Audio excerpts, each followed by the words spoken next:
E aí, boa noite, boa tarde, bom dia. A quem possa interessar, a Negata Pod está no ar. E eu tô hoje aqui, claro, já apresentando a minha host na mesa, Pretou. Oi, gente, boa noite. Mas eu queria começar esse episódio porque é um episódio muito especial. É um episódio apoiado por uma marca, a Oi, que está agora engajando e, enfim, aliada para essa conversa mais que especial, com essa convidada mais que especial, potente, de peso, que a gente vai conversar aqui hoje sobre empreendedorismo. Enfim, eu tô até nervosa, o sovaco tá suando, porque essa estreia tá babado. Tô aqui hoje com ela, Luana Genô. Boa noite. Boa noite, que prazer. Boa noite, bom dia, boa tarde, bom tudo. Que prazer estar aqui com vocês. Ah, que isso. E é isso, assim, essa marca, né, a Oi. A Oi. Oi. Ela vem buscando criar conexões aí, né, enfim, reais com o nosso público e posicionar, né, se posicionar com o nosso tema, com a nossa temática, com o nosso povo. E não só agora no mês de novembro, mas a gente vai levar essa parceria aí por um bom tempo. Mas antes de conversar esse papo, eu já tô até gaguejando. Eu quero rodar a vinheta, que eu tô animada. Bora rodar. Olá.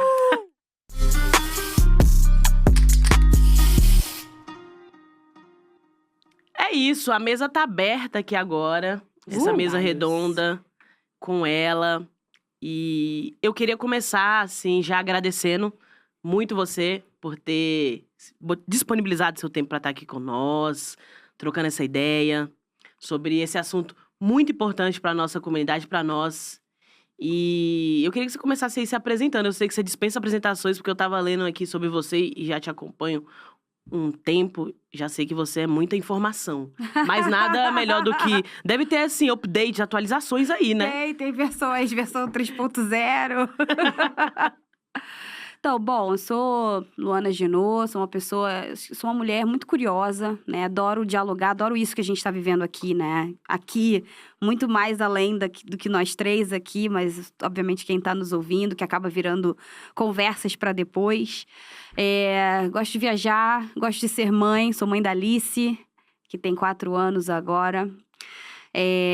Gosto muito do que eu faço hoje na vida, que é conciliar um propósito com o trabalho de formação. Sou publicitária. E, enfim, na vida, dirijo o IDBR, que também fundei, que é um Instituto de Identidade do Brasil, que hoje tem 50 funcionários. Eu sempre falo com isso com muito calor no peito, porque, né, a gente sabe o que é, né, mulheres negras erguendo negócios no Brasil, um país tão difícil para todo empreendedora erguer negócios, mas especialmente para pessoas negras que tiveram muitas barreiras ao longo do caminho, né, historicamente e hoje em dia como consequência da história. Então, tipo... Carioca, acho que já deu pra perceber o meu chiado. Já. A minha irmã, ela costuma imitar sotaques aqui, mas vamos dispensar hoje, né, irmã? Deixa Né? aqui. Não deixa abaixo, não. Como é que é o sotaque carioca? Esqueci o isqueiro na esquina da escola. Gostei. Me senti representada nisso aí. Você fala assim, fala aí pra gente ver se é mesmo. Esqueci o isqueiro na esquina da escola. Eu falo, Gente, ó. parece uma panela de pressão. Mas se bem quando eu venho pra São Paulo, eu começo a puxar o S. Quando tem um vídeo do Jogo dos Privilégios, aí eu falo o jogo dos privilégios, sabe? Essa coisa que vocês falam do S. Umas coisas que paulistanos inventam, tipo, essa coisa de bolacha, que eu ainda não sei muito de onde vem. Não sou paulista, Eu também não sou, não. Sou brasiliense. Vocês são brasilienses? Mas a gente tá morando aqui. Tá. Mas a gente também puxa um pouquinho... A gente é meio que assim. Dá choque? Mais ou menos. Mas a gente não fala lá em Brasília, a gente não fala bolacha também, não, gente. Bolacha é só o que nossos pais davam na nossa cara. É isso, é onde eu entendo, entendeu? Tipo, eu fico tipo, por que as pessoas falam bolacha? Mas enfim. Enfim. Vamos respeitar. Né? É isso, cada um com as suas gírias, né? É isso. Atualmente você mora no Rio. Moro no Rio, assim, eu circulo muito, gosto muito disso, apesar de, obviamente, ficar com muita saudade de filha, marido, família, de maneira geral. Mas, enfim, até recentemente estava em Washington fazendo um curso na Universidade de Virgínia sobre liderança antirracista. Gosto muito de circular, o que meu trabalho também me permite, mas minha base é o Rio. E como é que, enfim, foi a sua vivência na infância e na adolescência, né, no Rio de Janeiro? Enfim, foi uma infância e uma adolescência onde eu era filha única, né? Sou filha única ainda por parte de mãe, mas tenho outros 5 irmãos e irmãs por parte de pai. Meu pai, eu costumo dizer que é um grande coelho. Tem um amigo meu que fala que é a pessoa que não tem televisão em casa, né? E ele tinha, imagina se ele não tivesse. Menino, ia dobrar. É isso, ia dobrar, assim, 5 que a gente saiba, né? Beijo, pai. É isso. Então, assim, fui criada pela minha mãe e pela minha avó. Então, pra minha mãe, eu era aquela princesa, filha única, enfim. E ela sempre deu tudo de si para conseguir me criar. Então, ela foi funcionária pública, recentemente se aposentou, esse ano, inclusive. Então, tudo que eu tenho de referência profissional era ela, dentro de um hospital trabalhando como técnica em enfermagem. E da minha avó, que quando eu nasci ela já tinha se aposentado. Ela começou trabalhando na cozinha de um hospital público e terminou na administração. Então, para ela isso foi um processo até de promoção. Uhum. Então, para mim, são 2 lideranças, 2 grandes lideranças que sempre me ensinaram muito, por exemplo, a não baixar a cabeça para qualquer episódio de racismo, apesar de dentro de casa, na minha infância, a gente não falar abertamente sobre racismo, por exemplo. Uhum. Era muito, não baixa a tua cabeça. Se alguém vier falar alguma coisa pra você, não olha pra baixo, olha pra frente, olha no olho, né? Coisas que são muito simbólicas e parecem pequenas, mas que fazem toda a diferença. Então, essa fui eu. Aí elas também enfim, de alguma forma, minha mãe tentava me blindar do ambiente no entorno, né? No prédio onde eu cresci, na zona norte do Rio. Algumas coleguinhas na adolescência começaram a engravidar. Então, minha mãe me proibiu de descer pra brincar. Aí, eu tinha que ficar um pouco mais concentrada em cima, estudando. Quantos anos, mais ou menos, isso? 14, 15. Ali, ali a pré-adolescência. Pré-adolescência, ali várias colegas num boom ali dos hormônios, da falta de informação. Uhum. Muitas delas na periferia do Rio. Engravidavam, e minha mãe ficou com medo. E aí, comecei a não poder mais descer ali numa época onde estavam pipocando muitas meninas grávidas. Enfim, na época eu também não sabia muito bem do contexto, por que isso acontecia, que era uma coisa histórica. Não tinha muita noção. Mas acabei crescendo mais isolada, assim, pelo menos na parte de adolescência. Aí, fui fazendo mais amigos na escola do que no entorno do bairro, né? Então, era um pouco E onde é que essa. você morava? Você chegou a falar? Na Penha, na Penha. zona norte do Rio. Eu sei que em São Paulo também tem Penha. E Penha, em São Paulo, é zona leste, mas Penha, no Rio, é zona norte. Ali tem uns sambas legais, né? Tem, Gente, tem. É, né? Lá e cá. Uhum. Aqui em São Paulo e lá no Rio, enfim. Mas aí, você falou que foi criado por 2 mulheres, né? 2 mulheres. E isso faz sentido, porque matriarcas, né? Matriarcas.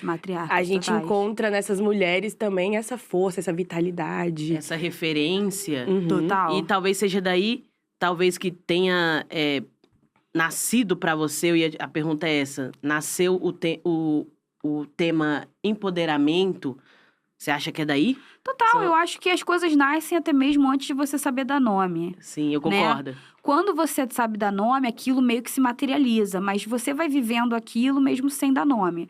Desde o racismo ao empoderamento. Então, minha mãe e minha avó me empoderaram como mulher, como pessoa, desde aquilo que eu falei pra vocês, de não olhar pra baixo, de falar com as pessoas olhando no olho, Uhum. De ser uma pessoa muito dialógica, de conseguir ser aberta ao diálogo. Eu sou uma pessoa muito aberta mesmo, assim. Eu costumo ser aquela pessoa que, inclusive, tem a paciência de dialogar com pessoas que pensam muito diferente. Isso é coisa de libriano, sabia? Sou libriana. Você é libriana? Eu sou libriana. Libriana também, ela é desse Aí, jeito. ó. Eu sou libriana. Então, é isso. Eu tenho essa coisa diplomática, mas assim, é quase inerente, sabe? De você querer ter uma paciência ali de trocar e de entender também que você tá num processo de aprendizado, de tentar entender por que o outro tá pensando aquilo e tal, enfim. E aí, elas me ensinaram isso. Então, antes de eu saber dar nome ao que era isso, eu acho que eu já vivia isso em casa, né? Tanto para as coisas mais ácidas, como a questão racismo estrutural, quanto empoderamento, quanto autonomia, né? Minha mãe e minha avó me ensinaram muito, cara, você não tem que depender de homem nenhum. Nós somos, né? Nós somos nós por nós, né? Então, é isso. Então, tinha muito uma questão família ali, mas tinha uma questão de busca a tua autonomia, não vai depender de ninguém. Quando você puder, assim, nunca tive, graças a Deus, que trabalhar e estudar ao mesmo tempo, porque minha mãe, como funcionária pública, também tinha essa questão dela ter querido ser funcionária pública para ter mais estabilidade na época dela. Ela falou, filha, você não precisa estudar e trabalhar. Então, eu quero que você avance o máximo que você puder nos estudos e você não precisa trabalhar. Então, você pode se dedicar a isso. Eu consegui me dedicar ao máximo que eu pude aos estudos e justamente para alcançar essa autonomia financeira, psicológica, enfim, isso foi fundamental para mim. E deu certo, né? Total. Cara, deu certo. Tudo que elas fizeram, você botou pra em prática. Mim, deu muito certo, assim. Acho que elas... Deu certo porque, assim, especialmente porque elas investiram muito tempo nisso e eu também, de muitas formas, consegui ver isso acontecendo e reconhecendo isso, né? Vendo o esforço delas, vendo, por exemplo, aprendendo até com os próprios erros, né? Minha mãe falava muito sobre a questão do banco, de empréstimos, de não sei o quê. E isso, naquilo ali, nas vivências que ela tinha tido, até mesmo dos erros, por exemplo, de pegar muitas vezes empréstimo, eu começava ali a aprender a ter educação financeira. Então, não vou pegar um empréstimo a juros altos para começar a minha vida. Então, era isso, era você ver a partir das vivências, tanto dos acertos na questão de ensinar questões de autonomia, quanto das questões, tipo, que foram mais falhas nesse sentido, que causaram algum tipo de aperto, aprender com o que elas me espelhavam, sabe? Então, deu muito certo a vivência com elas, que até hoje, para mim, é um presente. Eu fico pensando, né? A gente acompanhando dentro de casa... vendo nossos avós, os nossos pais ou nossos irmãos passando por algum tipo de situação, alguma dificuldade, e a gente tá ali do lado, e a gente, de alguma forma, a gente aprende com aquilo ali. Super. Né? E a gente, tipo assim... E quer ajudar também, né? Do sentido de, tipo assim, o que eu posso fazer pra ajudá-los ou pra não errar, Sim. né? Ou pra melhorar. Porque a gente é muito comunidade também, né? A gente é muito isso. Sim. Mas eu queria saber uma coisa. Com 9 anos de idade, você teve que mudar de escola. Sim. Por quê? Porque eu sofri um episódio, assim... Eu gosto de dizer que não era só um episódio. Na verdade, aquilo foi um ápice de uma série de episódios que passei pela minha infância. Não sei como foi pra vocês, mas eu estudei até os meus 9 anos numa escola particular, né? De novo, eu fui estudar na escola pública quando eu passei num concurso, que foi no Cefet, na adolescência. Meu sonho era estudar em escola pública, inclusive, mas minha mãe queria que eu não passasse por greves, etc e tal, porque as escolas do nosso entorno, ali na Zona Norte, tinham muitas greves, as escolas públicas. E aí, eu estudava nessa escola particular, uma escola de bairro, e aí chegou um grupo de coleguinhas que, naqueles dias, eles estavam encapetados, e começaram, tipo... cabelo de bombril, não sei o quê, babá. Eu passava por aquilo, não era um episódio isolado, mas aquele dia aquilo me afetou, né? Acho que todo mundo tem aquele dia que você tá mais sensível, que você não tá tão, sei lá, com autoestima lá em cima. Eu acho que é também o fato de que é que nem um martelo numa pedra, né? Total. Aquela água mole em pedra dura, você vai... vai macetando aquilo, tem hora que você não... É a gota d'água. É isso, foi um racha. Aquele dia foi a gota d'água pra mim. E aí, eu lembro que eu cheguei na escola, muito cabisbaixa, né? E aí, tinha muito aquela coisa de, cara... Minha mãe sabia que, pelos ensinamentos dela, acho que eu absorvi isso desde cedo, né? Dela ser uma mãe solo, me criando com a minha avó e tal. Fazer esforço pra pagar a escola, pegando empréstimo, nananã. Eu fui... conectando os pontos desde pequena. Então, eu estudava muito para poder tirar notas altas e tal. E fora também que, assim, vamos dizer, os coleguinhas também não eram as pessoas mais queridas e receptivas comigo. Então, eu tinha que fazer minha parte para me dar bem. E esse era, digamos assim, essa era a minha melhor qualidade. Ser a CDF da sala, né? Não por ser a mais bonita ou outras coisas. Então, aquilo já começava essa consciência. De sobressair de alguma forma. De sobressair de alguma forma, né? Aquele instinto de sobrevivência. Qual é o teu diferencial? Então, meu diferencial era ser a menina estudiosa da sala. Só que esse dia eu cheguei em casa chorando, enquanto escola, pra mim, era um lugar de felicidade, de alegria, que eu gostava de ir, porque era um lugar onde eu conseguia estudar. Eu não gostava de férias. Tipo assim, Sério? é sério, eu era uma criança que Muito não gostava de CDF férias. mesmo. Eu gostava de estudar. Tipo assim, eu queria ficar na escola estudando. Eu falava, que saco, férias. Todas as matérias você gostava? Todas, assim, eu não lembro de, assim, até, óbvio, até o ensino médio eu gostava de tudo, né? Depois, Depois fica... física e tal, enfim, Aham. aquelas Enfim, coisas, né? Que sim. quando a gente começa a se descobrir, de verdade, dá nome às coisas. Uhum. Mas, aí foi isso, aí eu cheguei muito cabisbaixa da escola e minha mãe percebeu que aquilo era muito anormal, assim, eu cheguei muito, muito mal. E ela falou, o que aconteceu? Aí eu contei pra ela, aconteceu isso, isso e isso. Os meus colegas me chamaram de cabelo bombril, começaram a rir da minha cara, fizeram uma rodinha no meu entorno, começaram a me ofender. E ela me pegou pela mão e me levou até a diretoria da escola. Ela me fez falar isso pra diretora. Aí a diretora chegou e falou assim, cara, mas isso é só uma brincadeira de criança. Nossa. Para, Já me ocorreu. entendeu? E nisso que ela falou que isso era uma brincadeira de criança, minha mãe, de novo, sem falar do termo empoderamento ou qualquer coisa do tipo, falou: se isso é brincadeira de criança e a senhora não pode fazer nada, eu vou tirá-la da escola. E o nosso dinheiro você já não vai mais ver. Foi tão simples Caraca. assim. Entende? Então, a ação dela naquele momento me causou sabe, me deu estalo, né? me deu um estalo, me deu tipo nossa, mas eu não sabia que ia ter essa reação tão forte. Eu até falei, caramba, e agora? Onde é que eu vou estudar? O que eu vou fazer? Porque eu gostava de estudar, mas não gostava daquele momento de estar naquele lugar, naquela escola, com aquelas crianças. Enfim, ela me mudou de escola. A gente conseguiu achar uma escola relativamente rápido, num bairro vizinho, então era um pouquinho mais longe, então eu tinha que acordar um pouco mais cedo. Mas foi pra mim um divisor de águas, mas assim, não vou dizer pra você que os insultos pararam, mas a atitude da minha mãe me fez entender que tinha um problema e que aquilo não era pra ser lido como uma brincadeira de criança. E eu posso dizer que a partir dali começou, pouco a pouco, a ser construída uma consciência em mim de que tinha algo que não podia ser encarado como uma brincadeira. E aí, cada vez que isso acontecia, eu já era um pouco mais reativa disso na brincadeira. Mas aí, aos poucos, acho que isso foi... As pessoas já entendiam que eu era, talvez, um pouco mais consciente e brincavam menos. Mas estava ali, costumo dizer. Você tava colocando limites. Eu tava colocando limites, mas assim, é estrutural. As crianças reproduzem, nós reproduzimos, todos reproduzem. Por isso que o racismo é estrutural, né? Então, é isso. Coisa. Você era uma criança muito calada? Tipo, muito tímida? Porque, assim, sua história se conecta bastante com a minha. Eu também estudei escola particular. Eu também passei por muitas questões raciais dentro da escola, né? Dentro desse ambiente. De violência, né, mesmo? De violência, né? Microagressões. E eu era uma criança muito calada. Sim. Muito... Só que aí, depois que eu fiquei adolescente, eu falei, pô, não é que eu sou tímida. É isso, você foi intimidada, né? É, porque assim, pô, eu sou uma comunicadora hoje. Sim. Você também. Sim. Né? Você fez, inclusive, a faculdade de comunicação. Sim. Mas aí você já era aquela menina mais... Não vou levar desaforo pra casa. Não, zero. Ou você, tipo, absorvia aquilo. Zero, absorvia. Mas eu acho que esses 9 anos de idade, nesse episódio da escola, acho que isso foi um marco. Porque até ali, eu era o bicho do mato, né? Não falava nada, ficava muito na minha, muito acuada e tal.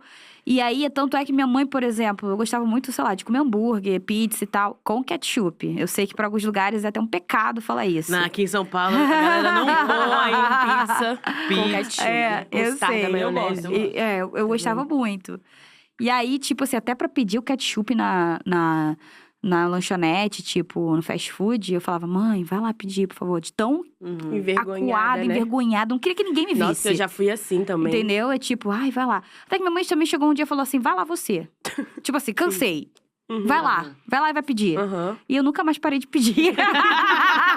Nada. É um caminho sem volta, né? É um caminho sem volta. Quando eu percebi que eu era muito boa nisso...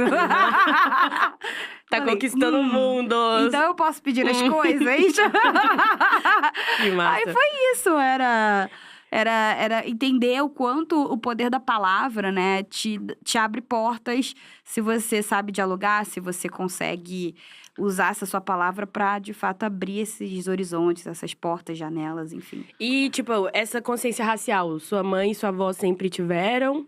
Ou, tipo, você que trouxe essa pauta pra dentro de casa, quando você foi ficando mais adolescente? Então, essa coisa, eu acho que elas sempre tiveram, mas sem dar nome a isso. Entendi. Então, minha mãe e minha avó, especialmente minha mãe, como ela tinha 2 empregos, eu nunca vi minha mãe, por exemplo, indo numa passeata, sendo a pessoa militante que a gente meio que estereotipa na cabeça. Uma pessoa que vai numa passeata ou que é associada a algum movimento, né? Tem várias pessoas que crescem com pais que são de movimentos de associação, né? Que fazem parte de associação, fazem parte de movimento, fazem parte de sindicatos. Minha mãe não era exatamente esse modelo, porque ela tinha 2 empregos e ela trabalhava muito também, e né? não tinha tempo e também talvez não chegava essa informação e tal, mas ela era bastante vocal em relação a essas coisas. Eu não lembro exatamente de até os meus 18 anos a gente ter falado isso é racismo, racismo é isso, é aquilo, mas tinha sempre aquela questão de não baixa a cabeça, se alguém te chamar disso, daquilo, não fale. Você tem que rebater, você não pode levar isso pra casa, etc e tal. Aí, eu acredito que em termos de nomes, fui eu que levei isso pra casa, né? Em termos de dar nome às coisas. Me conta quando. Isso, tipo, quando que você começou nesse lugar da questão racial? Tipo, se você descobriu. E aí, comigo foi O nome disso assim. é racismo. Exato. Nossa, quando eu li assim, sei lá, quando eu li alguma autora, eu falei, meu Deus, aquilo... Quando você E aí materializa. você fica... Foi isso. Começa... Mãe. Abre o horizonte. E às vezes nossa mãe, tipo assim, legal, filha, né? É isso. Foi exatamente isso que aconteceu. Mas, enfim, foi quando eu tinha 18 anos. E aí enfim, por uma série de fatores, acabei sendo modelo de passarela. Porque as pessoas me chamavam de exótica, de um monte de coisa. Porque eu sou alta, tenho 1,77 m, aí as pessoas falavam... você sabe jogar basquete? Eu falava, não. Você sabe sambar? Não. Então, tipo, se eu não sei sambar, se eu não sei jogar basquete ou vôlei, por que você não tenta ser modelo? Então, tinha 3 opções ali que as pessoas achavam que eu podia ser. A indústria da beleza naquela época era bem pior do que é hoje. Não te chamando de velha, né? Mas... Só um pouquinho. Não, mas assim, eu fico pensando como... Naquela época, eu também passei por esse processo aí. Não sei se eu posso falar o nome. Jovens Talentos. E aí, Aí, sei lá, eu era feia, eu acho, pra eles, né? Tipo, a gente era fora do padrão. Mas você conseguiu seguir essa carreira de modelo? Sim. É porque A exótica, né? A exótica, né? Entende? Então, tipo... Faz sentido. E aí, não só isso, mas, tipo, tinha a exótica que tinha determinados papéis a cumprir. Que eram também pouquíssimos. Então, se a campanha de moda, de publicidade, de beleza, tivesse alguma coisa associada à favela, a religiões de matriz afro ou à África. Uma África estereotipada, né? Porque a África é um continente, tem pessoas de múltiplos tons de pele, de múltiplas religiões e tal. Tu já foi lá? Já. Ai, menina, tem muito que conversar contigo. Ela é viajada, gente. Eu quero chegar nessa pauta logo. Já. Não, assim, já morei na África do Sul, em Cape Town. Menina, eu quero muito fazer intercâmbio, depois vamos conversar. Tem que ir, assim, é uma vivência muito bacana. Apesar de Cape Town, assim, é uma cidade diferenciada, porque... Tem uma imigração ali holandesa muito forte, aí você tem ali algumas questões conflitantes. Talvez tenham outros países também para conhecer, mas Cape Town é um lugar lindo. Assim, se você gosta de Rio de Janeiro, de cidades litorâneas, vai adorar. Mas volta, gente. Volta. É que eu adoro viajar, entendeu? E viajo na maionese. A gente vai chegar nessa pauta viagens. Mas aí tinha a parada do exótica lá Sim, então, tinha a questão do exótico, de dizer, você é muito exótica, nanã. Enfim, resumo da ópera é que eu acho que a moda me deu muita possibilidade de me apreciar, né? Então, tipo, eu falava, se as pessoas me acham diferente, o que essa diferença quer dizer? E depois eu fiquei me apreciando no espelho e falei, cara, eu sou uma mulher bonita. Então, modificar do exótico pro bonito foi uma virada de chave importante. A moda te ensina, né? Pelo menos me ensinou muito a questão de postura, de tipo, sabe? De chegar num lugar e conseguir me impor posturalmente falando, porque você treina muito a questão de postura. De culturas também, então, por exemplo, através da moda, quando eu fui modelo de passarela, eu morei um pouco na França, fiquei um pouco na Bélgica, na África do Sul, na Inglaterra. Então, foram países para onde eu viajei e que eu não poderia ter conseguido viajar com as condições que eu tinha quando eu tinha 18 anos de idade. E ali, nessas vivências, eu comecei a aprender a dar nome ao que era o racismo. Porque em todos os lugares pelos quais eu passei, de São Paulo a Cape Town, né?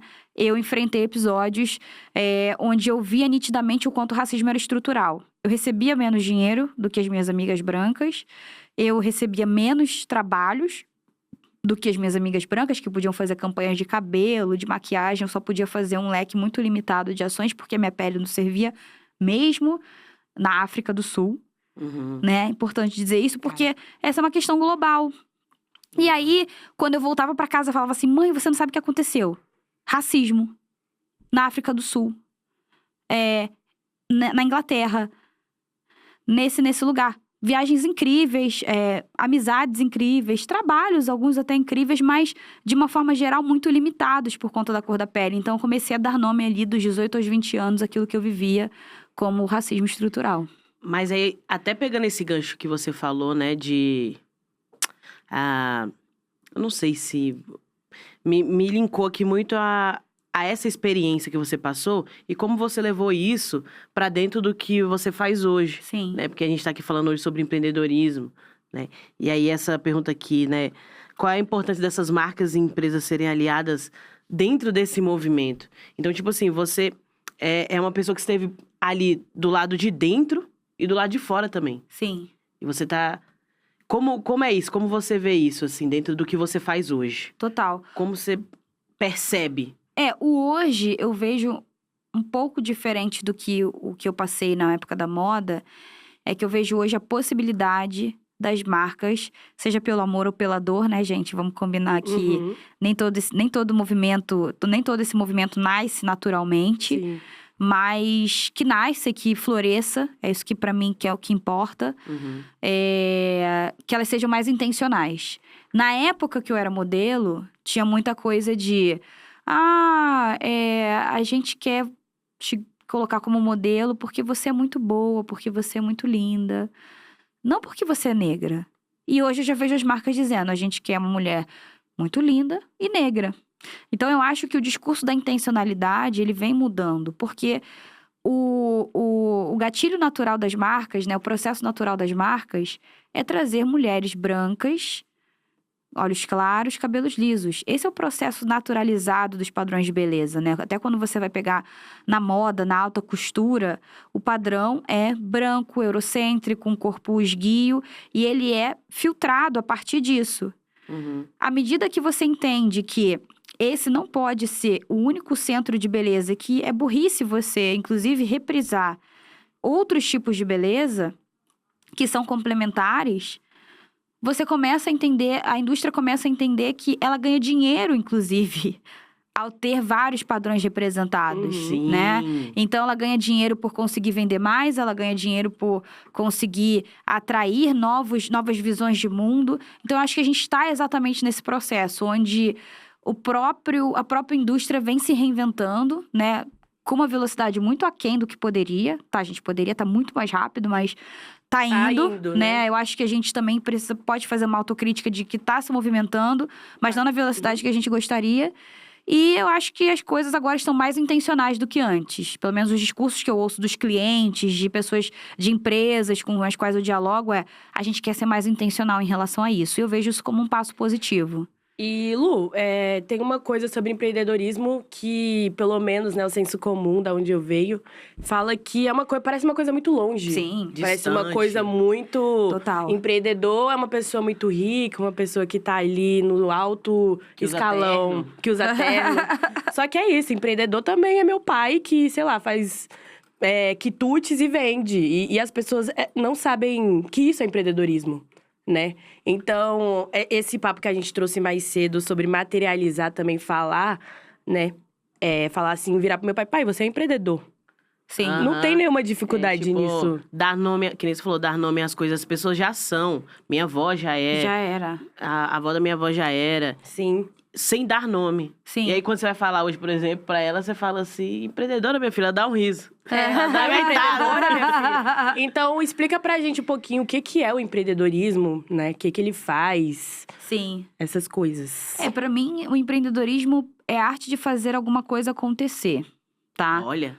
Pra mim, assim, com uma definição muito prática do termo. Só que existe a arte de fazer acontecer pra sobreviver. Uhum. E existe a arte de fazer acontecer para conseguir viver uma vida confortável, inclusive empregar outras pessoas.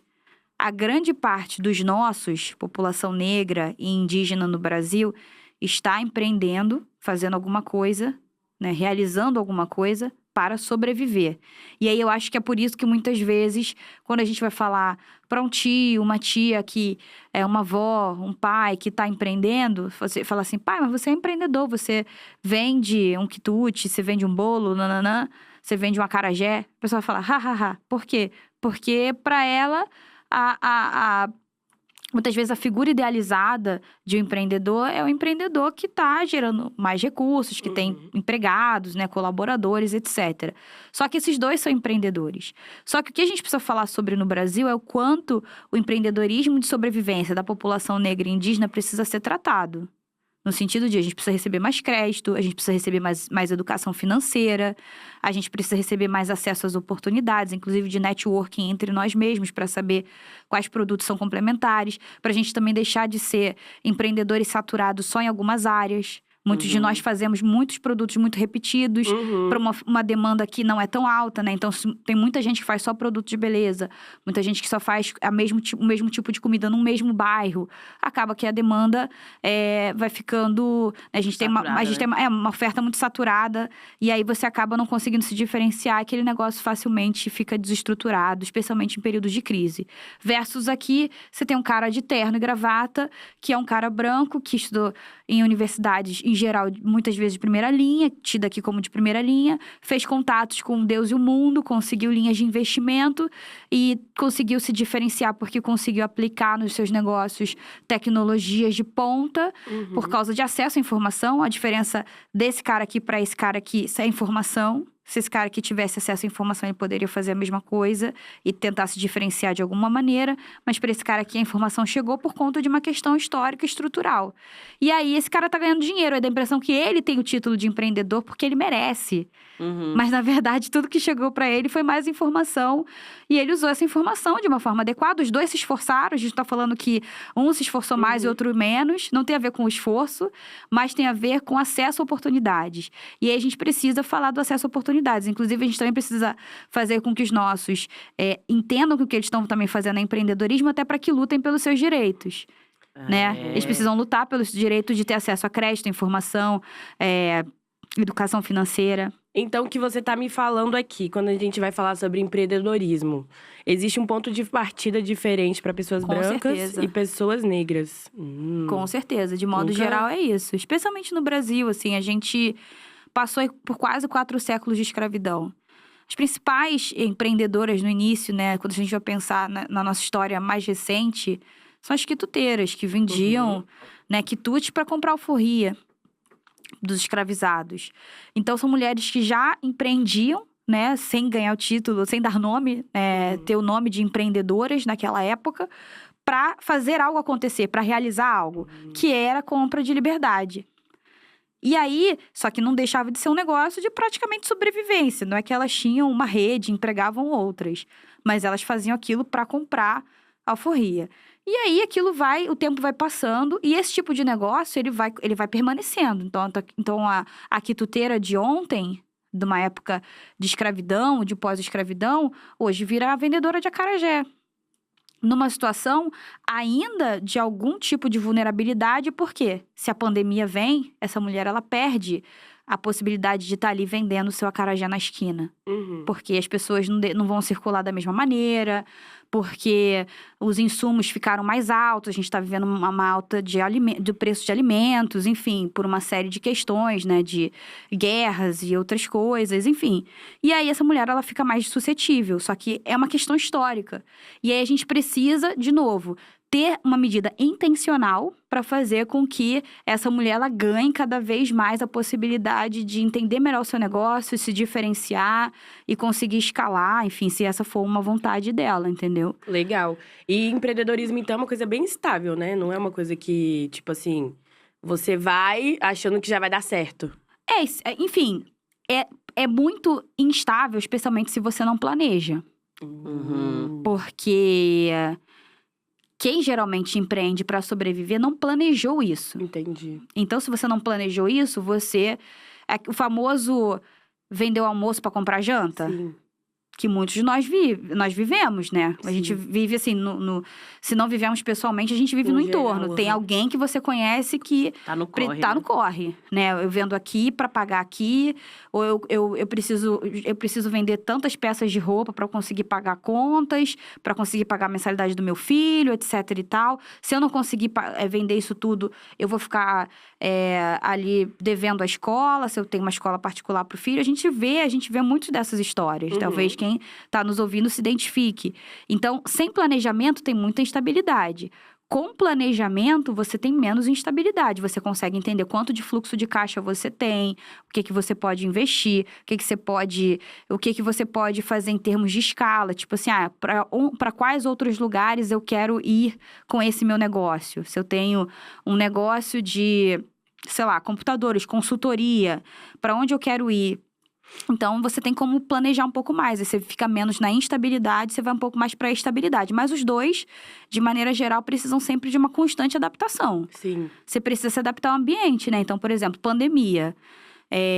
Obviamente, quem estava num lado mais ali fraco, né? Fraco da força, já tinha muito mais chance de cair. Mas quem também estava no alto, de repente, pode ter experimentado um processo ali de falência, etc e tal, porque também não se planejou, não soube se adaptar à questão da crise, entendeu? Mas é isso, os dois precisam se adaptar, mas o cara que tá aqui sobrevivendo, muito mais. São lados bastante desiguais, mas tem muito mais instabilidade desse lado do que desse. Do outro. Hoje você tem quantas empresas? Então, eu enfim, sou diretora executiva do IDBR. Então, no IDBR, a gente tem 50 funcionários. São 50 funcionários, CLT e tal, enfim. O que, para mim, dentro de uma estimativa do Sebrae, isso representa menos de 0,5% de mulheres negras que conseguem empreender, né? Seja ali com suas empresas ou até dentro do terceiro setor, que é o meu caso, estou no terceiro setor, porque é uma organização sem fins lucrativos, mas que emprega pessoas. E isso representa, tipo, que eu acredito segundo a última estimativa, 0,5%. Né? Então, 0,5% de mulheres negras abrem negócios para empregar outras pessoas. A maioria de nós está empreendendo para sobreviver. E aí, isso para mim é uma gestão. É uma gestão. É muita dor de cabeça? Bastante. Mas, assim, eu tenho aprendido nesse processo, né? Assim, eu acho que o grande diferencial do IDBR, e essa é a minha... Enfim, aí eu tenho o IDBR e tenho também minha empresa pessoal, que é aquela onde eu rodo projetos pessoais. Tipo, eu sou escritora, eu sou apresentadora, então isso roda pela minha empresa pessoal. Então, administro 2 frentes, pelo menos 2 pessoas jurídicas, por assim dizer. Nessa gestão de pessoas do IDBR, que é a mais complexa, que é de 50 pessoas, eu acho que o grande diferencial do IDBR para mim, em relação a outros empreendimentos que eu acompanho, que eu troco, que hoje até mentoro, tem a ver com planejamento. Eu pude ter a possibilidade, a grande vantagem, eu não vou aqui chamar de privilégio, mas eu vou chamar de vantagem, de ter podido ficar 1 ano planejando o IDBR, o planejamento que eu falei, que era essencial para você ter menos instabilidade no seu negócio. Então, eu fiquei 1 ano testando modelo de negócio para saber para onde eu ia, o que fazer, se eu vou falar sobre raça, como é que eu vou fazer isso, como é que a gente vai construir os pilares do Instituto, como é que a gente vai atingir, né, as pessoas para conseguir falar sobre isso de uma forma que isso supra uma necessidade de mercado, né? Então, tudo isso pensando num modelo de negócio sustentável, né? Porque hoje se baseia basicamente na consultoria que a gente presta para as empresas, no patrocínio dos eventos que a gente faz, no patrocínio de programas de bolsas de estudos, por exemplo. Enfim, tudo isso mantém o que é o IDBR e paga a folha de funcionários, e a gente consegue hoje ter uma estabilidade financeira olhando os próximos meses e anos. E aí, para mim, a gente planejou para um ano inteiro. Eu parei 1 ano inteiro para planejar isso. Então, para mim, foi fundamental. Se eu tivesse, talvez, só ter me lançado, eu não sei se eu estaria aqui hoje. Como é que você ia sustentar, né? Entende? Então, é uma gestão muito, muito, muito complexa. Fria e calculista. Tem muito coração no meio, mas também tem que ser frio e calculista às vezes mesmo.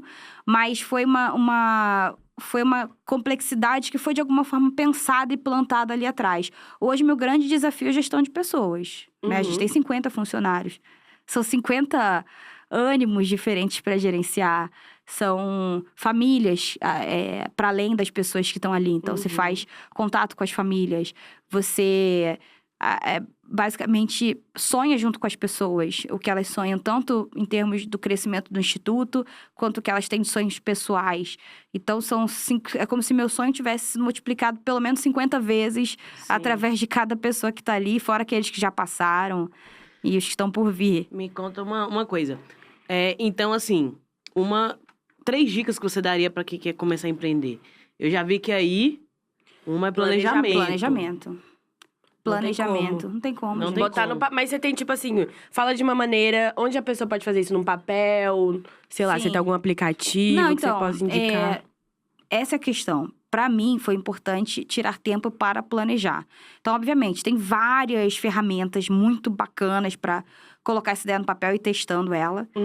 E assim, obviamente, cada um tem sua trajetória. Eu não vou só dar uma receita de bolo minha que pode não funcionar com outra pessoa. Mas, por exemplo, para mim, usar o Business Model Canvas, que era um canvas de negócio, que você coloca ali seus parceiros-chave, sua fonte de receita, você colocar ali no papel, ter um modelinho do que é o seu negócio, fazer uma análise SWOT, eu gosto muito dela até hoje, a gente usa muito até no IDBR ainda, das forças, das fraquezas, das oportunidades, das ameaças. Então, você entender quais são suas forças e fraquezas internamente pensando em você.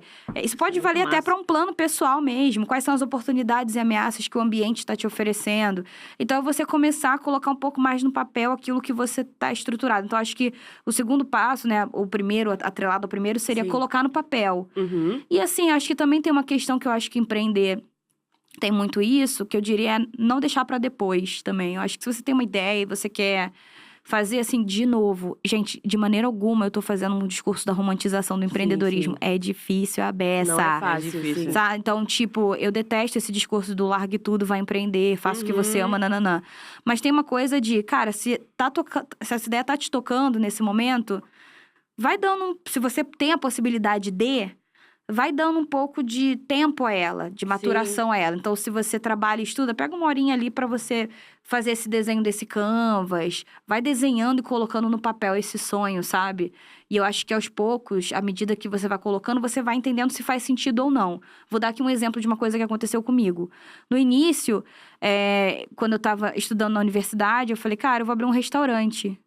O professor chegou para mim e falou assim, você sabe cozinhar? Eu falei assim, pouco. Você gosta de ficar na cozinha durante muito tempo? O que assim, você curte muito? Eu falei assim, não, professor. Então, você não pode abrir um restaurante? Eu falei, é verdade. Mas porque se no início esse negócio ia depender extremamente de mim, como eu ia, apesar de gostar de comer e de restaurante, como é que eu ia administrar uma coisa que eu não sei fazer bem? Sim. Né? Então, é que às vezes a gente também fica muito sonhando... Seria uma coisa de risco que fala, né? Exato. Seria uma coisa arriscada pra mim, porque eu talvez não fosse conseguir dedicar o tempo, o esforço e já ter tido conhecimento prévio pra fazer aquilo, visto que quando você empreende, na verdade, no início, essa coisa depende muito de você. Você tem a chamada eu-keep. Eu e eu. Eu-keep. Então, tipo, como eu-keep ia cozinhar, ficar lá, enfim, fazendo um monte de coisa, sendo que eu não sou a melhor cozinheira do mundo. E eu também, apesar de gostar muito de ambiente de restaurante, que eu falei, cara, eu posso ter um restaurante onde eu vou botar arte de vários artistas, negros, indígenas, isso aquilo vai ser muito legal. Eu tava mais pensando na arte que ia estar ali exposta do que, na verdade, na comida, no todo do negócio. Então, eu acho que é isso. O fato de você colocar no papel te faz se autoconhecer. Você vai mostrando aquilo para outras pessoas. As pessoas vão te dando algumas dicas críticas, né? Tipo, olha, acho que você não tem essa cara. Porque se já tentou pensar de outra forma, talvez em outro modelo de negócio, versus, tipo, você só ir. Vou vender, sei lá, trufa de chocolate. Legal, você pode fazer isso para pagar uma viagem, mas talvez não para viver o resto da vida. Então, também tem questões circunstanciais que te fazem empreender, mas talvez não seja isso que você queira fazer pro resto da vida, enfim. Muitas coisas. Muitas coisas. Muitas e, coisas. Lu, queria saber qual a importância da rede de apoio nesses momentos, Total. assim. Verdade. Como é que foi pra você chegar neste lugar que você está hoje? Quais foram as pessoas que te ajudaram, né? Como é que… Você como mãe, Isso como mulher impacta. preta. Total, total. Não, fundamental, assim. Primeiro, minha mãe e minha avó, né? Figura-chave da minha história. A base, né? Da Qual o base. nome delas? Qual o nome delas? As donas Anas. Beijo! Um beijo! Né? Ana e Ana. Minha avó Ana com 2 N's, minha mãe Ana com um N. E eu sou Luana. Uma mistura de Luiz e Ana. Uhum. E, bom, meu pai também, apesar de ser um cara mais distante, né? Meu coelhão, ele, enfim, mandava lá sua contribuição mensal. Então, acho que também isso, obviamente, estruturalmente me ajudou. E ele era parcialmente presente, de alguma forma, então… Também devo a ele essa possibilidade estrutural. Meu marido, né, nos últimos 14 anos que temos vivido juntos, enfim, ele foi muito fundamental para mim, tanto no despertar para a comunicação, ele é jornalista. Então, ele falou, cara, eu acho que você deveria procurar ver mais a comunicação como um ramo de trabalho, já que você gosta tanto. Então, ele me despertou para isso. E, enfim, depois ficou falando, cara, assim, quando eu estava trabalhando numa empresa, depois de um tempo, ele falou, se você não tá feliz nessa empresa, a gente vamos fazer umas economias, você vai sair e vai ficar tudo bem. Né? Ele também estava trabalhando, então a gente pôde se permitir esse 1 ano que eu fiquei planejando o IDBR, mas aí depois, logo na sequência, graças a Deus, consegui uma bolsa de estudos, então não fiquei com um hiato de tempo sem receber, porque a princípio, quando o IDBR ainda não faturava, né? Não caminhava financeiramente, eu recebia a bolsa de estudos, quando eu era bolsista do mestrado. E aí, mas só que ele me incentivou a dar o pulo, tipo, cara… onde você tá, se o seu emprego, onde você tá, se você não tá gostando, você quer investir tempo pra falar sobre o IDBR, pra fazer o plano de negócio do IDBR, sai da empresa. E eu só pude sair da empresa, o famoso largue tudo e vai empreender, porque tinha essa rede de apoio por trás de mim. Tinha meu marido falando, vamos fazer economias, vamos planejar isso, você vai poder sair. Tinha minha mãe e minha avó falando, cara, se vocês precisarem, vocês podem vir morar aqui em casa. Tinha uma série de pessoas me apoiando. Base, né? Uma base. Você trouxe uma coisa muito interessante, assim. Eu tenho muitas pessoas conhecidas em amigos e tal, muitas trocas dessa juventude. E muita gente tem medo, né? De exatamente viver isso, né? O largue tudo e vai viver do empreendedorismo. Mas se não é o planejamento e a base, né? As pessoas que estão te apoiando ali pra você dar esse pulo do gato, né? Pra fazer isso, fica muito mais difícil, né? Muito Acho que essa é uma dica legal, né? Tipo, Total. quando uma pessoa não tá muito feliz, cada pessoa quer, tipo, cara, eu sinto que eu posso mais. Isso. E aí… E você tem essa rede de muita apoio. gente prefere ficar com a saudi mental lascada. Isso, exatamente. Do que, né, dar esse pulo por medo. Exatamente. Por várias outras coisas, diga. E também essa rede de apoio, eu acredito que é um lugar que você tem essa segurança, né? Se der errado, pelo menos, tipo… Pô, minha mãe falou que eu posso morar um tempo. Como é que daqui eu vou conseguir fazer outra coisa? Ou me preparar melhor? Eu errei nisso aqui? Beleza, vamos… também saber e ter a humildade de aceitar, né? Também, quando… Pô, não deu certo, vou tentar de novo, planejar melhor, né? É isso. Eu acho que vocês falaram uma coisa fundamental, essa coisa da rede de apoio. Assim, sem a rede de apoio eu não estaria aqui. Eu acho que se ver como parte de um coletivo é fundamental. Então, a gente falou de planejamento como uma dica 1, a gente falou sobre colocar no papel, né? Enfim, pelo menos como primeiro passo, até antes de planejar, né? Pelo menos você colocar ali no papel o que você quer fazer, qual é o teu sonho grande e tal. E nutrir a tua rede de apoio e talvez se abrir até mais, que às vezes a gente se fecha tanto porque você… Muitas vezes é projetado a ser um modelo de sucesso, né? E se você muitas vezes não tá se sentindo tão bem, você meio que esconde isso. Às vezes você conseguiu eventualmente, por exemplo, vejo isso muito acontecendo com a primeira geração de pessoas que consegue um emprego melhor numa empresa maior. A primeira geração de pessoas que se formou na universidade, que agora se vê como… É aquela geração que precisa devolver algo para sua família. De repente, você conseguiu um emprego, você não tá feliz naquele emprego. E aí? Aí você vai precisar se abrir pra tua rede de apoio. Falar, cara, eu vou juntar aqui um dinheiro, mas eu não vou conseguir ficar aqui durante muito tempo. Eu vou precisar sair desse lugar para conseguir rever os meus sonhos, rever minhas prioridades. Não dá só para viver em piloto automático. Sim. A gente precisa, de alguma forma, entender se aquilo que a gente está fazendo faz sentido para as nossas vidas. Eu acho que essa reavaliação constante, contar com a rede de apoio faz muito sentido, né? Como parte dessa dica das 3 chaves aí. Gostei. Vou levar pra Gostei, cá. ela fechou bem. Fechou. Então, tem uma pergunta aqui sobre sua carreira, né? E como é que foi palestrar no TED Talks? TED Talks. Cara. Meu inglês foi bom, Luana? Foi. Foi bom. How does... Não, amiga, Não. Responde, Luana. Ela vai continuar nessa aqui. Mas eu gosto, Decorda, moço, gente. decorda. Ousadia e alegria. Regular. Então faz aí, Raul. Como é que vai ser em inglês? Vamos ver se Não, deixa abaixo. Vai, Luana, vai. Yes, we can. Não é We're isso? talking a little bit. Ué. Como foi isso? Não, foi ótimo, assim, foi uma experiência muito bacana, né? Eu já fiz 2 palestras de TED Talks, que foi bem emblemático pra mim. A primeira pessoa que me deu a oportunidade pra participar de um TED Talks foi a Helena Crécia, a quem eu agradeço muito, porque foi uma forma de abrir portas muito grande. E Olha, eu ainda não vi, eu vou ver, tá? não, veja, é Porque muito bacana. Foi assim. o primeiro, foi sobre o quê? O primeiro foi sobre, acho que eu chamei de, não sei se eu chamei de sim, a igualdade racial. Esse último que eu lembro mais porque é um pouco mais recente, que se chama De Propósito. Pra falar sobre o quanto a gente pode fazer as coisas de modo mais intencional. Mas Você o ficou muito primeiro... nervosa? Porque assim, a gente olha pra você e fala assim, gente, que mulher poderosa, dona dos dinheiros, administradora. Será que ela chega nos lugares e ela... Como que será que deve ser o sentimento? Ai, cara, assim, eu acho que... De novo, eu atribuo muito uma certa segurança, que obviamente é muita construção, é muita... Sei lá, desde terapia, enfim, eu faço também... Aí terapia é tudo, né? Luana? Tudo, sei lá, eu faço também exercício de respiração, tipo, com base da yoga. Uhum. Então, tipo assim, tudo que for bom, gente, eu faço uma mistura de tudo Isso e... é coisa de negrona, né? yoga, sabia? Com tapetinho. Kemet, eu ouvi falar da Kemetic, né? Então, é muito, muito bacana. Eu gosto muito, sabe? Minha relação com a minha fé. Então, acho que tudo isso me deixa de uma forma centrada. E quando eu vou pra algum evento, quando eu tô aqui falando com vocês, Fica gente. tranquila. Né? Então, acho que eu procuro me sentir como parte, né? Porque eu acho que dentro da nossa mentalidade, como mulheres negras, indígenas, muitas vezes, a gente se vê como outsider, né? Como não parte daquilo. Ah, esse não é meu lugar. Mas às vezes tento virar essa chave, esse aqui é o meu lugar. Então, eu estou Sim. aqui girando minha cadeira. Você e passa esse é meu lugar. serenidade.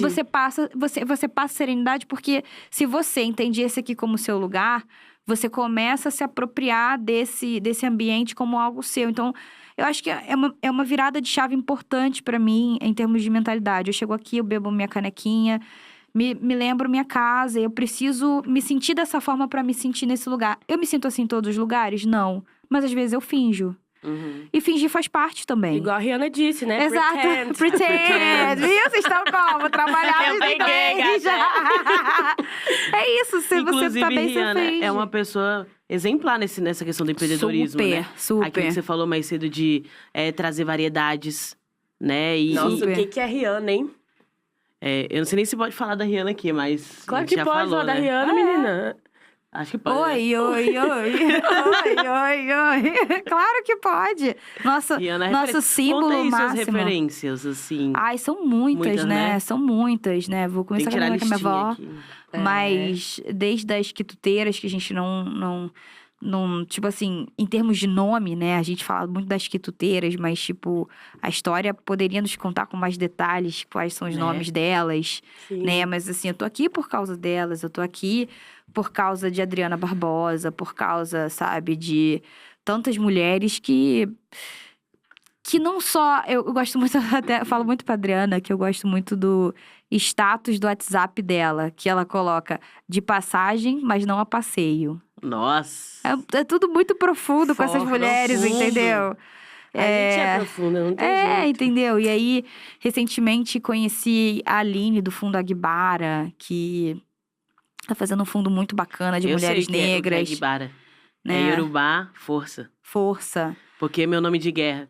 Depois que eu vi Malcolm X, eu fiquei pensando, gente, qual será meu nome? Qual o meu nome seria em Yorubá? Aí você se autodenominou. E eu já falei pra todo mundo. Qual é o meu nome de guerra? Ai, meu Deus. Minha filha, não Agora é mais. assume. Agora é isso, assume. agora assume. Mas você teve isso, assim, tipo assim... Nossa, eu queria ter um outro nome. Cara, Tipo... Já é forte o Lana de nome, mas tipo assim, um nome Yorubá que eu acho legal. eu acho muito legal. Mas então, eu fiz um teste de DNA, né? Ah, eu também. Só que eu fiz um teste de DNA voltado para a ancestralidade africana. Porque eu Uhum. queria uma coisa que me desse um pouco mais de especificidade sobre essa ancestralidade. Aí saiu que eu era da etnia Bubi, que é uma etnia da Guiné Equatorial. E aí eu fui lá pra pesquisar, tipo, Bubi no Google. Tipo, Bubi. Eu achei pessoas muito iguais a mim. Foi muito Uau. Caraca, o louco. que você sentiu? Ó, até me arrepiei, menina. Vixe. Cara, eu fiquei tipo, caramba, eu quero conhecer esse lugar. Eu ainda não fui. Aham. Na Guiné Equatorial eu ainda não fui, mas descobri Bubi. Aí, muita coisa do que eu faço agora é Bubi. Por causa disso, por causa da etnia, entendeu? Bonito. Combina Que com legal. você, Bubi. Bubi, Uhum. Adorei esse nome. Viu? Adorei. é isso. E Não chega a ser quais- Yorubá, mas é... O quê? Não vamos esquecer da Caixa Preta, né? Ah, é? Já deu a hora? Tá aí, pô, já tá rolando. A gente tá Vamos conversando rolar? aqui, parece que a gente tá aqui conversando há poucas horas, mas a gente já tá há algumas horas. Nem parece. Ai, não, Então gente. vamos. Calma. A gente tem Deixa eu uma só fazer a caixa. pergunta, porque eu quero saber pra mim mesma. Essa pergunta é minha, pessoal, do tipo... Ah. Quais áreas as mulheres devem empreender, assim? Porque você falou muito de, tipo, tá saturado. Sim. A gente tá focando só num lugar. Então, fala pra gente qual área que a gente precisa dar mais uma atenção. Satélites. Uau. Não, assim, eu tô falando de uma forma mais... Enfim, tô falando das áreas que estão em pleno crescimento, sabe? Então, quando você vai pensar em robótica, satélites e tal, você vai falar, cara, nossa, que coisa tão distante. Cara, não é tão distante.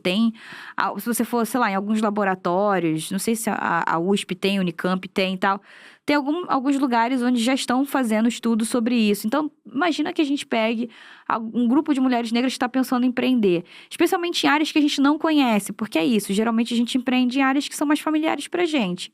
O que eu tô falando aqui quando eu tô falando de satélites, eu tô falando de robótica, eu tô falando de áreas que a gente não necessariamente conhece e que, eventualmente, se você estuda numa universidade ou sua universidade tem parceria com alguma outra universidade, vai conhecer o que isso significa, vai entender se isso faz sentido, né? Eu tô falando de áreas que estão em pleno crescimento, né? Assim, eu fui no South by Southwest, que é uma conferência muito legal sobre inovação, empreendedorismo. E South by Southwest, que é fora do Brasil? fora do Brasil. Acontece nos Estados Unidos, no estado do Texas, Uhum. na cidade de Austin. Pô, se tiver de bobeira, Lana, quiser levar nós, né? Assim, Só vem. um evento aí, fala assim, pô, ganhei 2 ingressos. Lembrou aquele filme? Oi. Oi. Patrocínio. Desculpa te Mas cortar. eu sou boa nisso, a gente pode pedir. Eu acho Oi. eu acho digno. Né? Eu acho digníssimo. Mas aí mas tipo assim, é uma conferência muito legal que mostra tendências de mercado. Então, por exemplo, tá bombando nos Estados Unidos essa questão de exploração espacial. Que tem suas múltiplas questões, né? Que é uma espécie quase de nova colonização, nananana. Mas é uma área que, se a gente também não estudar, vai ser feita por pessoas brancas só. Entende? Mas já tem gente, tem uma astronauta negra que eu entrevistei. Ela se chama Que massa. Dr. Shan Proctor. E aí ela fala muito sobre essa questão que a gente precisa fortalecer, que mais mulheres negras estejam envolvidas nesses projetos, para que a gente deixe só de correr atrás, mas que a gente possa correr na frente, né? Das coisas. E que a gente possa estar nas indústrias. Fala de novo, peraí. Anota, gente, anota. Essa vai pro corte. Então, é que ela diz que a gente tem que estar nós temos que ser mulheres negras que estão correndo não só atrás, mas à frente, né, das indústrias em crescimento, das oportunidades de negócio que estão ainda pouco exploradas e que a gente possa focar as nossas forças intencionalmente para esses lugares e não só para os lugares que já estão saturados, né? É uma oportunidade, né? Eu digo hoje que se eu tivesse meus 18 anos, ainda não tivesse me direcionado, tivesse uma oportunidade de empreender, eu queria descobrir um pouco mais de outros ramos que eu não sabia, sabe? Eu acho que é isso, é se provocar a conseguir ir para outros ramos que você ainda não tem muita familiaridade com, ao invés de só investir em coisas que você já sabe, tipo estética, comida, roupa, que são coisas lindas e fazem parte da nossa identidade, mas são ramos saturados. E aí a possibilidade de faturar mais, conseguir mais investimento, conseguir escala, são um pouco menores. Dica de ouro. Pô, a gente não falou aqui da... Fora do Brasil, né? Conta aí rapidamente, Fora do Brasil. então. Bringa. Quem que você tem achado, assim, interessante que tem acontecido de empreendedorismo Lá fora. lá fora? Cara, muita coisa. Só que eu sou muito fã do Brasil, né? Então, tipo, eu gosto muito, ainda mais das coisas que estão acontecendo aqui que a gente não vê. Sei lá, só uma coisa que eu não dei de exemplo, eu gosto muito do empreendedorismo ali das mulheres do Xingu. Que são mulheres indígenas, que vão falar sobre ancestralidade. Aqui no Brasil também tem um projeto muito bacana de descarbonização, que é o projeto Suruí, que é uma coisa que, tipo assim, a galera planta árvores para poder mitigar, né, aquela emissão de carbono. E é uma coisa super tecnológica, que se baseia numa tecnologia primária, que é plantio de árvores, mas que a gente prefere buscar lá fora, em vez de ver aqui dentro, sabe? Então, acho que a gente tem que olhar mais as tecnologias do Brasil pra, tipo, valorizar o que a gente tá plantando aqui. Mas o que tá sendo produzido lá fora é legal também. E aí tem, como eu falei, essas coisas, tipo assim, de mulheres negras se envolvendo com produções de satélite, de exploração espacial. Eu tive em Tel Aviv, em Israel. Enfim, em Israel eles também estão muito voltados a essa questão, de novo, satélite, exploração espacial, a questão da segurança da informação, que é uma coisa muito forte. Tipo, TI, essa área? É uma área de TI, mas, tipo assim, é uma área que tá crescendo, porque vocês devem ver e viver isso, eventualmente, né? E cada vez mais vamos viver, tipo, o vazamento de dados. Tipo assim, Nossa, bastante. sabe? Vazou a senha do teu e-mail, aí no teu e-mail você tem todas as senhas de todos os teus cartões, sei lá, nananã. Então, tipo, já tem gente se preparando pra trabalhar com essa segurança da informação. Então, tipo assim, eu até tava falando com um cara, um Uber que veio conversando comigo sobre empreendedorismo. Ele falou assim, acho que eu vou abrir uma empresa de segurança. Eu falei assim, abre uma empresa de segurança da informação. Ele... Diferente. Gostei! Então, tipo assim, visão. é mais uma questão de... Cara, acho que eu vou tentar ver aquele ramo que eu não tô vendo tanto, tentar me informar um pouco mais, fazer um curso, buscar mais informação. Então, essa área de segurança da informação, tudo que tem a ver com exploração espacial. Tem uma coisa também do prazer feminino que tá crescendo muito. E a gente tem uma amiga que fala sobre isso, Chantal. Maravilhosa! Né? Tá crescendo Legal. bastante. Então, é uma área super tecnológica que vai produzindo vibradores da Mil, vai produzindo uma série de informações, inclusive sobre, cara, assim... Estudos sobre clitóris, são coisas super recentes, sabe? Então, tem uma galera trabalhando muito sobre isso. No último South by Southwest também teve muita coisa sobre ervas, né? Ervas, tipo, desde a legalização da cannabis, como... enfim, ervas Óleos pra... essenciais, Óleos essas essenciais coisas, também, né? mas também tinham coisas pra rituais religiosos. Enfim, Caraca. que começam a ser também, de alguma forma, como uma indústria. Assim como você tem fornecedores de Santa Ceia, por exemplo, em igrejas evangélicas, estão começando a ter cada vez mais fornecedores de canabidiol para pessoas que precisam fazer uso medicinal da cannabis ou para um determinado ritual. Enfim, tem uma série de mercados aí em emergência. Sua cabeça né? deve explodir, né? Meu Deus. Eu deve gosto voltar pra muito casa. disso. Eu gosto muito de pesquisar legal. coisas novas Sim. e sou muito curiosa. Eu acho que esse foi um insight pra várias pessoas. Espero que... Pra mim foi. Pra que Se não vocês foi tenham pra pegado você- a dica, gente. Anota, Veja de novo. entendeu? E Vamos é puxar, isso. vamos Vamos puxar. pegar o momento que a gente chama de caixa preta. Opa! Se a caixa tá preta, tá boa. A caixa tá preta, tá boa. E aqui são perguntas Tá. que mandaram pra gente. E aí Ok. você olha, vê se você quer responder. Então posso abrir? Aí Pode. é tudo toda sua. Aí você abre, veja, responde a pergunta sim, entendeu? Não precisa. Posso pular, se for difícil? Pode. Claro, não claro. precisa responder, porque Se aqui quiser no Negata afabar. pode, você pode tudo. Valeu, oi! É nóis, oi. Tem idade para empreender? Não entendi muito bem essa. Se eu tenho idade ou se a pessoa tem idade? Vamos lá. Se a pessoa tem idade para empreender, eu acho que... Cara, assim, vou ser muito sincera, eu acho que, obviamente, idealmente, no mundo ideal, crianças não precisariam trabalhar. Mas aí você dizer que crianças vão empreender, eu acho que crianças deviam ir pra escola e Verdade. estudar. Então tem idade, galera. Entendeu? Então eu acho que tem idade sim. Boa. Entendeu? Que tipo assim, às vezes a gente vê aquele filme romântico, super romântico, da criancinha vendendo limonada. E o início de um negócio, que ela deveria estar brincando, ela estudando. deveria estar brincando, estudando, Sim. entendeu? E dali, eventualmente, na adolescência, surgiu alguma coisa. Enfim, é a minha percepção, gente. Por favor, concordo. Enfim, é uma questão, Acho que arrasou. Acho que fez né? sentido, Tem idade, se Sim. possível, não muito cedo. Muito cedo, Sim. Quais são suas preferências, suas referências literárias? Gente, eu tenho múltiplas. Gosto muito de Conceição Evaristo. Gosto muito de Daniel Munduruku. Gosto muito de Ailton Krenak. Gosto muito de Kabengele Munanga. Também. Gosto muito de... gente, é muita gente. Maria Carolina de Jesus. Maria Carolina de Jesus, gosto sou de fã. Quarto de Despejo. Gosto muito de... tô tentando Tá também. ótimo já. Tá Nossa, ótimo? você deu vários. Você já deu vários. Isso aí tô foi assim, você tentando. viu rápido. Aham. Eu travaria. Ai, pera. Calma aí. Tô Galera, tentando. Dando upload aqui no, né? Tá Pegando da upando. nuvem. Tá upando. Você conheceu alguma dessas pessoas que você falou? Conheci. Então, acho que uma das coisas que eu já mais tive, assim, como um presente de vida...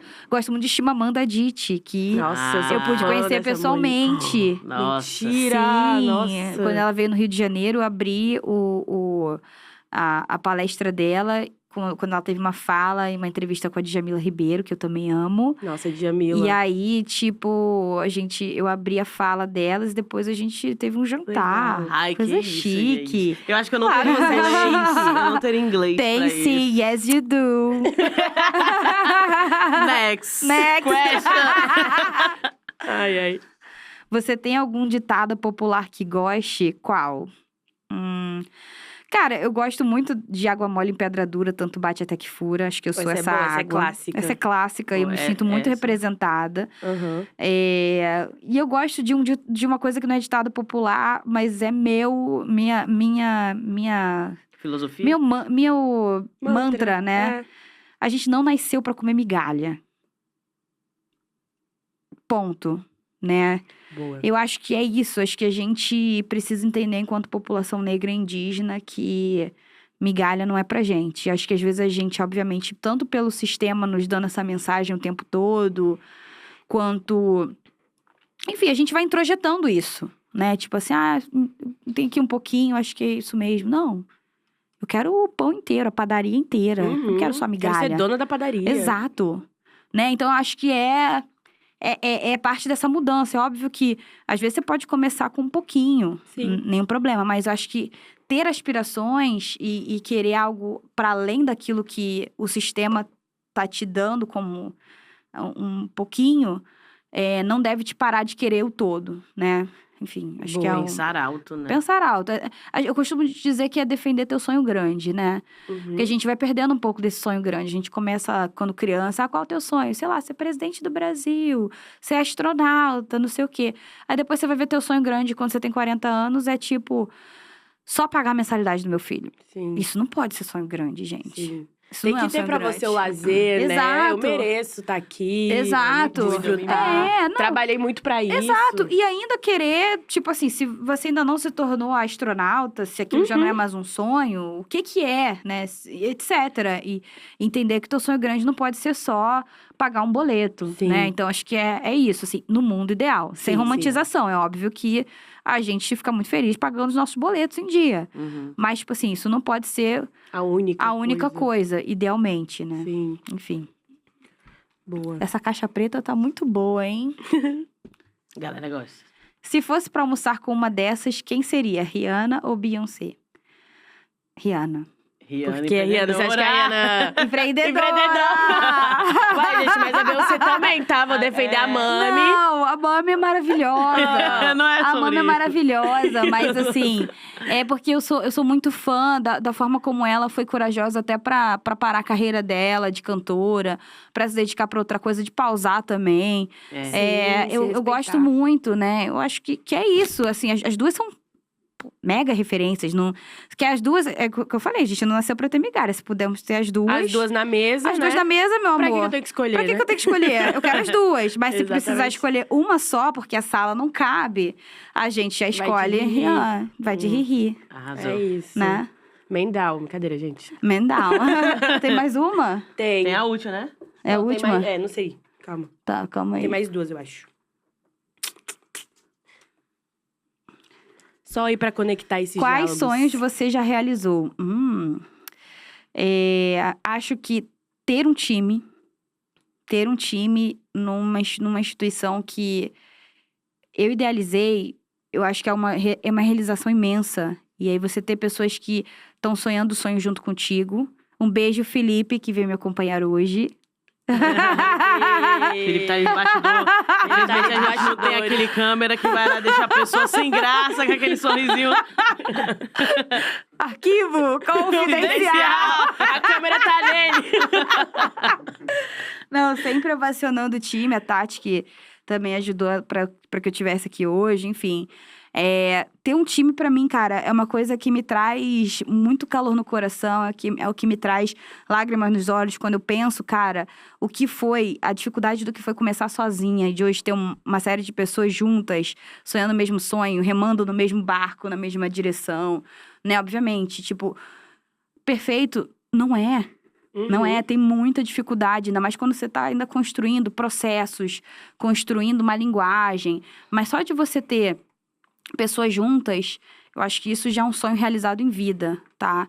E outro, assim, acho que eu realizo muitos sonhos em vida ao conhecer muitas mulheres e homens que eu vi que foram parte da história e que eu pude ovacionar em vida, porque eu acho que eu costumo sempre dizer que a gente, muitas vezes, tem essa mania de só martirizar corpos negros, sabe? Então, a gente, sei lá, começa a gente ovaciona Martin Luther King porque ele tá morto, a gente ovaciona uma série de pessoas que são super importantes pra nossa história Martes, né? depois de mortas, né?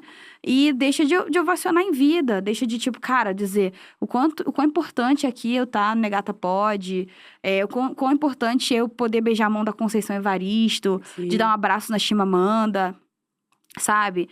Então, pra mim, é uma realização em vida poder estar com pessoas, poder circular em meio a pessoas que eu admiro e que me inspiram. Então, pra mim, acho que são sonhos que eu realizei. Obviamente, ser mãe, ter uma família, são coisas também muito pessoais que pra mim são parte de uma realização, mas eu acho que esses também fazem parte aí dessas realizações. É aquilo, você é exemplo clássico de que uma mulher negra, ela não se movimenta sozinha, né? Ela leva Não, uma galera Nossa com ela. Senhora. jamais, jamais. A Massa. gente vai se retroalimentando, vai se dando a mão. Se eu tô aqui é porque outras mulheres Sim, me deram abriram. muito a mão, acreditaram no sonho, falaram, cara, vai por aqui.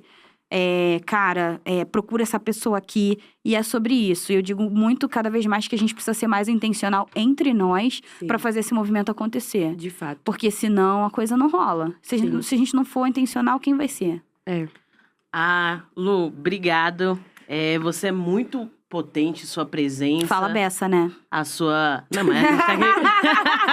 Mas a gente tá aqui pra hablar, gente. Hablar, graças hablar. a Oi. E, tipo, você é uma grande referência, assim, Obrigada. de verdade.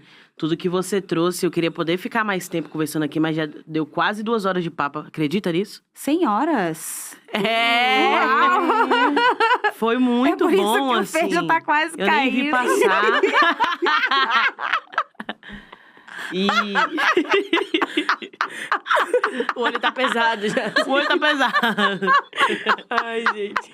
Mas Foi incrível. eu queria... Ai, Eu ai. queria agradecer novamente a sua presença, dizer que você é uma referência, Obrigada. dizer que você colaborou muito aqui com o nosso diálogo e que você me impactou Lohane Eu também, também. assim. E É muito bom tá tendo esses diálogos, né? O Negata Pod também tá aí gerando. gerando conversas importantes que, enfim, fazem a gente agir de uma forma, de uma ação mesmo, assim, né? E obrigado por ser essa referência. Muita sorte e tudo de bom na sua vida, Sim. entendeu? Volte aqui pra gente fazer a parte quero. 2. Sim. Pra gente conversar sobre agora só inglês agora. Just in English. E antes de encerrar esse episódio de hoje, né, deixar a fala pra você, pra Lohane, quiser. Ah, tá. Muito obrigada, Lu, pelo seu tempo, pelas coisas que você trouxe. Aprendi muito sobre empreendedorismo. E é isso, espero que todo mundo de casa tenha gostado também. Gente, que prazer enorme. Tô muito feliz de ter participado aqui do videocast com vocês. Assim, tô me sentindo nas nuvens, porque é um presente poder ter essa troca com você, Lu, Ju, assim. Aprendo muito também com a trajetória de vocês. Acho que estão fazendo um trabalho incrível aqui no Negata Pod, trazendo a possibilidade da gente contar narrativas, trajetórias de uma forma tão humanizada, tão fluida, tão gostosa. Me senti em casa aqui. Sim. Só não vim de pijama, porque se não Fê... Eu só esqueci o petisco, viu, Lu? Fica pra próxima. Um petisco e um salaminho. Um petisco e um salaminho da próxima vez, gente. Vai ser um podcast de 6 horas. É isso. É isso, mas foi um prazer inenarrável. E é isso, vamos continuar juntas. Contem também comigo, com o IDBR, né? Convidamos a todas as pessoas a dizerem sim à igualdade racial. Sim. E vamos que vamos. É isso, tem Instagram? Como é que é? Sim, @LuanaGenô. E para quem quiser saber mais um pouco do trabalho do IDBR, é www.simaigualdadeраcial.com.br e seguir no Instagram, no LinkedIn, @IDBR, que é Instituto de Identidade do Brasil. Uau! É isso, sigam Luana, por favor. É uma grande potência, uma grande referência. E comunicadora. Antes, né? Comunicadora, ela é muita coisa, gente. Na hora que eu me Maria, travou. Eu tô bem animada, porque a gente tá... Não porque a gente encerrou, mas porque esse episódio foi um episódio patrocinado, meu bem. A gente não tá de bobeira. Entendeu? A Oi veio com a gente nessa. E eu queria agradecer mais uma vez a Oi por ter sido a facilitadora, a nossa parceira, por acreditar no Negata Pod. E é importante que ter marcas que apoiem a luta antirracista e que sejam aliadas de um projeto tão potente quanto a gente é, né? A gente é potente, a gente é... Com certeza. Não pode falar palavrão. E a gente vai estar aqui durante o mês de novembro.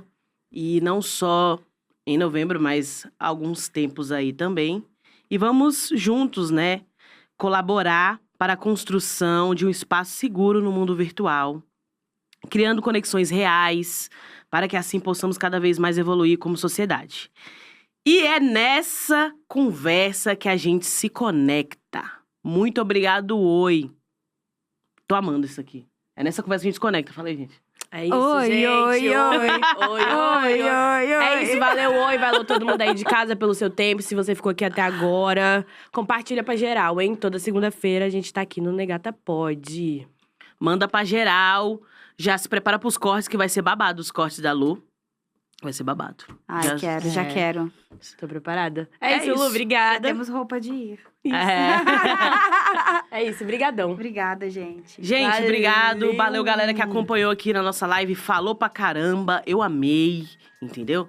E até o próximo episódio, tá bom? Até mais. Vamos aqui, a gente faz assim, Lô. No final, a gente dança assim, ó. Tchau, cadê a musiquinha, ó?